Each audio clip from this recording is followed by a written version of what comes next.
इस कोरोना को रोकने के लिए, जनता को इससे बचाने के लिए, महामारी से जो काम मोदी की सरकार ने, आरएसएस बीजेपी की खट्टर की सरकार ने जो करने थे वह तो करे नहीं। होया ये कि जो पहले की बीमार थे उनकी भी ओपीडी बंद ना तो यो करया। लाल झंडे लेकर के 20 अगस्त से लगातार ये प्रदर्शन हो रहे हैं और ये सिर्फ विरोध के लिए नहीं है, विरोध भी है और विकल्प भी है। आज जो देश की हालत है, पहले से ही मोदी सरकार की नीतियों की वजह से देश की अर्थव्यवस्था वो मंदी की मार में थी। जिस तरह से उसने नोटबंदी करी, जिस तरह से उन्होंने बड़े बड़े पूंजीपतियों के लिए देश के खजाने खोले, नीतियां लागू करी, वो देश में आर्थिक मंदी चल रही थी। ऊपर से यू कोरोना, और कोरोना जब तक कुल 750 आदमी, 135 करोड़ का देश है, 750 आदमियों का कोरोना का पता लगा था। तब अचानक प्रकट हुए टेलीविजन पर प्रधानमंत्री और 4 घंटे पर देश जाम कर दिया। बोला जो जहां है वहीं रहेगा, सब कम बंद। उसका नतीजा है आज देश में ना तो ये कोरोना रुक रहा, दुनिया में सबसे ज्यादा तेज गति से आज अपने देश में कोरोना फैल रहा है। 60,000 आदमी अपने देश के कोरोना की वजह से जान गंवा चुके। इस कोरोना को रोकने के लिए, जनता को इससे बचाने के लिए, महामारी से जो काम मोदी की सरकार ने, आरएसएस बीजेपी की खट्टर की सरकार ने जो करने थे वह तो करे नहीं। होया ये कि जो पहले की बीमार थे उनकी भी ओपीडी बंद ना तो यो करया कि जनता की स्वास्थ्य की देखभाल के लिए खर्चा बढ़ाया गया, ना यो करया कि लोगों के काम तन्ने बंद कर दिए। रोज कमा के खाने वालों का क्या बनेगा? तो मेरी पार्टी का यो कहना है, मोदी ने देश की अर्थव्यवस्था सिरकाबल खड़ी कर रखी है। इस कोरोना के टाइम पर भी बड़े बड़े पूंजीपतियों को छूट दी जा रही है, उनके टैक्स कम कर दिए, बैंका तो और ज्यादा लोन दे दिए, अलग अलग राहत। इसलिए मेरी पार्टी मांग कर रही है कि भाई लोगों के हाथ में अगर पैसा आएगा, मार्केट में खरीदारी बढ़ेगी, मांग बढ़ेगी, तो अर्थव्यवस्था का तो राट पाटेगा। देश में कानून है, राष्ट्रीय आपदा राहत कोष या कोरोना की महामारी आपदा घोषित मोदी ने करी। देश में आपदा 2 डालते हैं, एक तो है कोरोना की बीमारी, उससे मरे मानस। नंबर 2, इससे बचने के लिए जो तने बिना बिना योजना यू जो लॉकडाउन करया उसकी भरपाई करी जा। और यू काम करे अगर थोड़ी बहुत भी है, जो रोज लफाजी करता है ना, भारत माता 130 करोड़ का देश, देशभक्ति की जबान रोज बकवास करता है, अगर इसमें रत्ती भर भी थोड़ी सी भी देशभक्ति है, देश की जनता से अगर थोड़ा सा भी प्रेम है, तो मेरी पार्टी कह रही है 7,500 रुपए प्रति परिवार, जिनका बधी तनख्वाह नहीं है, जो इनकम टैक्स के दायरे में नहीं आते, उनने छोड़ के 7,500 रुपए प्रति परिवार सरकार दे। इससे उन लोगों को तो जिनका काम चला गया राहत मिलेगी, लेकिन जैसे ही उनके पास यू पैसा आएगा, आज हमारे जो नौजवान बेरोजगार फिरे हैं, अनलॉक तो हो गया, पर यह मारुति की, ये होंडा की, ये जो फैक्ट्रियां हैं, इनमें उत्पादन तो पूरा कोई नहीं हो रहा ना, क्योंकि लोगों द्वारा पीछे नहीं, बाजार में मांग नहीं मंदी है। आज यू पैसा दे दो, उद्योग का तो राट पाटेगा, मांग बढ़ेगी। तो देश की अर्थव्यवस्था को बचाने के लिए भी जरूरी है, और मैं नहीं कह रहा, मेरी पार्टी नहीं कह रही, दुनिया के बड़े बड़े अर्थशास्त्री ये कह रहे हैं कि आज इस न्यारा और कोई रानी किसी भी बहाने से लोगों के पास आमदन पैसा पहुंचना चाहिए, चाहे उन द्वारा खड़े खुदवा के मुंदवा लो, अगर काम नहीं है लेकिन पैसा दे दो, तो अर्थव्यवस्था बढ़ेगी, तो बेरोजगारी मिटेगी, और ना तो नहीं मिटे। और भाई ये जो आज बैठे हैं भाई, अपने ताशे लेके, कस्सी लेके जो महिलाएं आई है, ये 100 दिन का कानून बना था, खेती में मशीन आ गई थी, खेत में काम कम बच गया, इसलिए गांव के गरीबों के लिए कानून बना। आज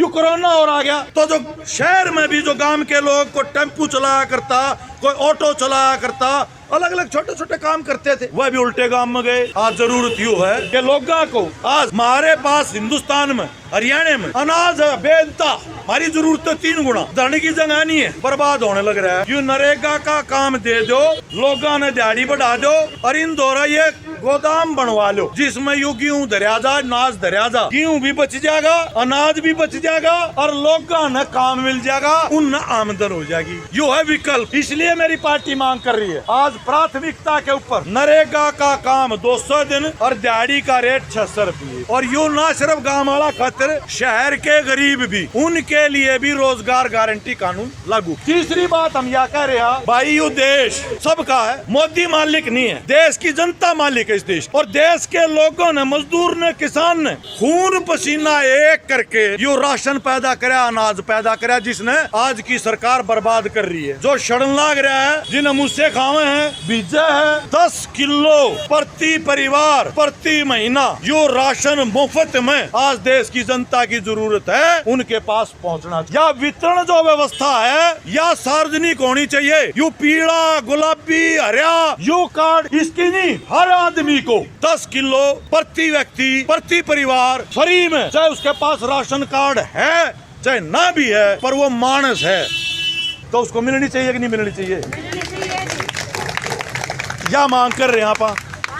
अगली का बात यह कर रहे हैं, भाई सारी दुनिया ने एक पाठ पढ़ा दिया इस कोरोना की वजह से। वो पाठ के है दुनिया का सबसे खब्बी खां, सबसे विकसित देश अमेरिका। वाह रोने रोऊं बहन जी।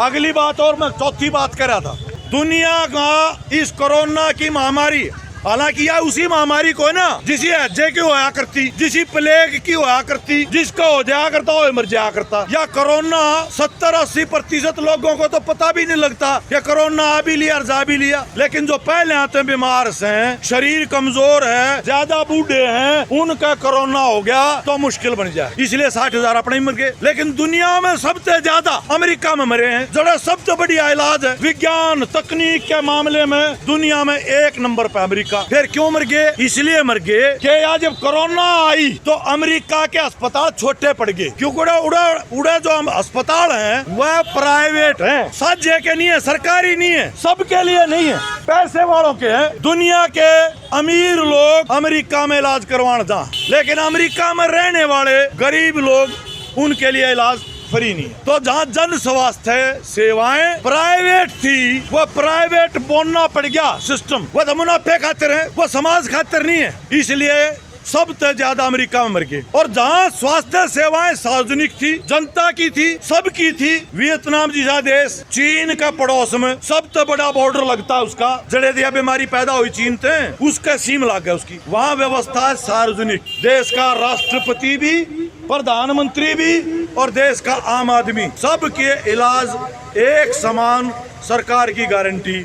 उस वियतनाम ने अपने देश में कोरोना पहले तो बढ़ने नहीं दिया, 100 आदमी संक्रमित हुए, लेकिन जो हुए कोई मरण नहीं दिया। अपने भी केरल में हमारी पार्टी की सरकार है, जो सबसे ज्यादा सघन आबादी का राज्य है, जिसमें सबसे पहले अपने देश में बीमारी आई या कोरोना 30 जनवरी को, जिसका मलयाली लोग, केरल के लोग अपने देश में सबसे ज्यादा विदेशों में से काम करते हैं, उनने बीमारी आने पहले इंतजाम कर दिए।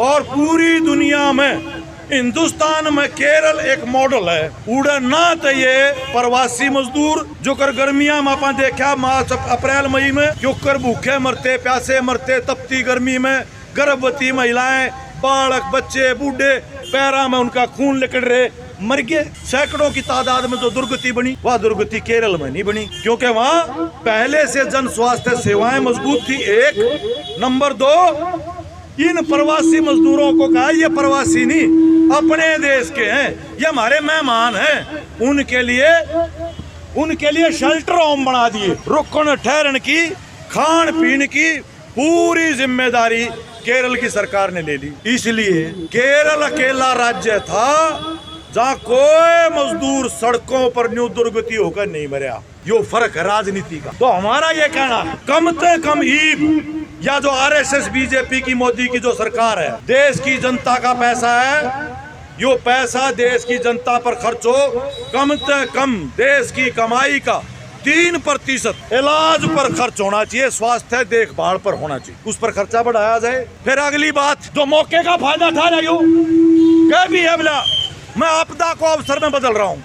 किसके अवसर में बदल रहा है? किस खातिर? देश की रेल बेच दी, देश की जनता की कमाई से उन लाइनों के ऊपर आज प्राइवेट की रेल चलेगी और भाड़ा भी वह तय करेंगे। जो देश में सबसे ज्यादा रोजगार देने वाला सरकारी महकमा था वो बेचना काट दिया। देश की कोयले की खान जो देश के संविधान में लिख रखी है कि जो भी कुदरत का दिया और है इस देश में उसका मालिक देश की जनता है और उसकी जनता की तरफ से चुनी हुई प्रतिनिधि सरकार उसका प्रबंधन करेगी। मोदी जनता का मैनेजर है और मैनेजर मालिक नहीं होता। इस मैनेजर ने कोयले की खान जो देश में आत्मनिर्भरता का जो आधार आजादी के बाद अपन खड़ा कराया था कि भाई यू कोयला है यू बिजली बना इससे, अगर यू व्यापारी कर दिया प्राइवेट कर दिया तो लाला जी तो बजड़ा पीछे ज्यादा मिलेंगे बेचेगा कोयले ने। यू अपने देश का काम आवा है इसलिए इसको सार्वजनिक बनाया था। बाहर नहीं बेचा जा सकता, हिंदुस्तान में बिजली बनेगी। बिजली तो भाई आज रही तो लेकर और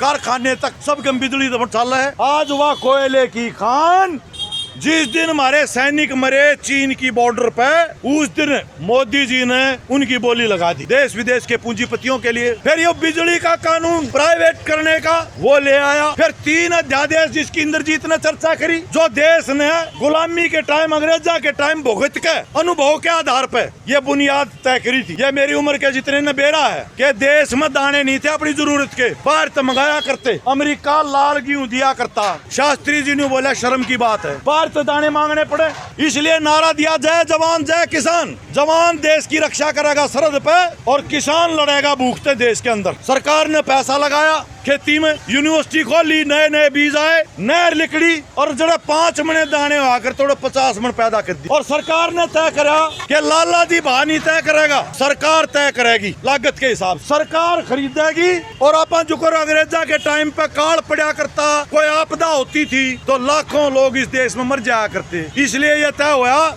FCI बनाई गोदाम सरकारी, उसमें राशन आपा किसी भी आफत के समय पे राशन सरकार के पास होगा।